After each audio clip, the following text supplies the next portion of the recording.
God damn, Sarah. Like, staying home on Mondays, no matter what age I was, to watch Raw live was always a struggle because one, school, and then two, it's like, you know what? I'll catch a DVR. I'm not talking about it with anyone at the lunch table, anyways. So I'll watch it by myself after school. But now, like, people are asking me about things, and I said it, I think, on Sunday. But even at work, people are asking me, like, all right, so who is this guy? Because there's a Gunther's theme song Mm. is actually, I know you know this, but maybe the peeps don't. It's a famous, classical song, the start of it at least, before Death Rebel threw their own little shit on it. And I listen to it every morning, right before I start doing my lists and stuff for the orders for the day. And he listened to it too, and I was talking about Gunther, and then he's interested in it now. So it's just like nice to have that wanting to watch and then go spread the good news, essentially. And it's such an interesting debate, I guess, I think too, because so many people are like, "Oh, professional wrestling is cool again," or blah blah blah, and The Rock is crediting himself for that.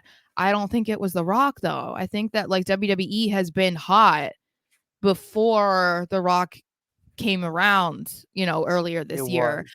And so I think we're getting back to that time that, I mean, and I only speak of it because it's the most relevant time or the most recent time that I would say that people were kind of like universally invested in wrestling. And that was the Attitude Era where people Hmm. were paying attention and the top stars in the company were stars beyond just the ring. You know what I mean? Yeah. Like people knew who The Rock and Stone Cold Steve Austin, Triple H, and whoever, like everyone knew who they were. And I kind of feel like we're getting back to that point where it's not really embarrassing or you don't feel embarrassed Yeah, I know what you to mean. say that you watch wrestling, like Oh man. I think we all still have that just because it's not because you're embarrassed about it The necessarily, but it's stigma. because of the reaction that The you get stigma. from people.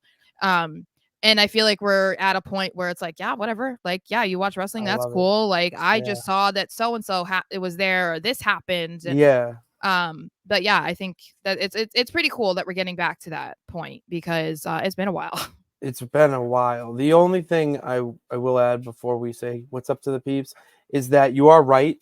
The Rock didn't make it cool again because the wrestling people like you and I and everyone else were seeing that it was cool from who they had anyways. The Rock made it cool for the people that don't watch. Like, For the my casual friends. that maybe like grew up a wrestling fan and then stopped watching, or the people who are Yeah. The Rock as an actor, so they're a fan of Dwayne Johnson. Like, Yeah. yeah, it's just it feels kind of reminiscent, and I'm not saying it's the same, but like of the Bella twins saying that they started the women's revolution. Like, girl, bye. It's like kind of like, no, you were a piece of it. You know what I mean? But like with The Rock, Yes. like you were a piece of it. You weren't the leading force. You know, Mm-hmm. obviously The Rock Agreed.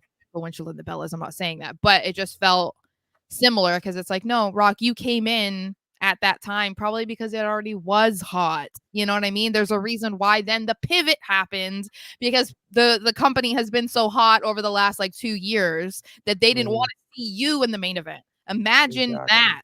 If this were not like if people did not care about wrestling or weren't invested in it or whatever, nobody would have been trying to say we don't want The Rock, we want Cody Rhodes. That would not be happening. So